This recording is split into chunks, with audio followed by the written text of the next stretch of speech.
نحمدہ و نصلی علی رسولہ الکریم اما بعد فاعوذ باللہ من الشیطان الرجیم بسم اللہ الرحمن الرحیم قالوا نريد ان نأکل منها وتطمئن قلوبنا، اور وہ بولے کہ ہماری یہ خواہش ہے کہ ہم اس میں سے کھائیں اور ہمارے دل تسلی پائیں، وَنَعْلَمَ أَن قَدْ صَدَقْتَنَا وَنَكُونَ عَلَيْهَا مِنَ الشَّاهِدِينَ، اور ہم جان لیں کہ تم نے ہم سے سچ کہا ہے اور ہم اس خوان کے نزول پر گواہ رہیں۔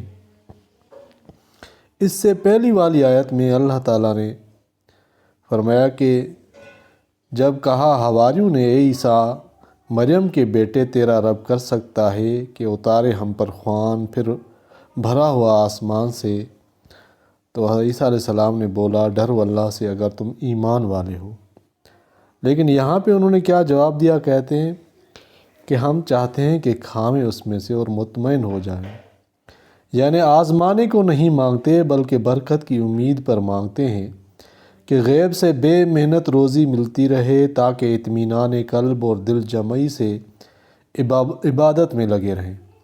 اور آپ نے جو غیبی خبریں ماہ جنت وغیرہ کے متعلق دی ہیں، ایک چھوٹا سا نمونہ دے کر ان کا بھی یقین کامل ہو جائے اور ایک عینی شاہد کے طور پر ہم اس کی گواہی دیں، جس سے یہ معجزہ ہمیشہ مشہور رہے۔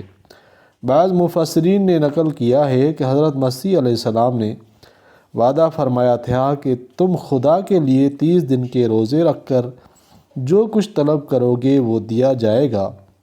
حواریین نے روزے رکھ لیے اور مائدہ طلب کیا۔ وَنَعْلَمُ أَن قَدْ صَدَقْتَنَا سے یہی مراد ہے، واللہ عالم۔ اللہ تعالیٰ قرآن پاک کو سمجھنے کی توفیق عطا فرمائے، آمین یا رب العالمین۔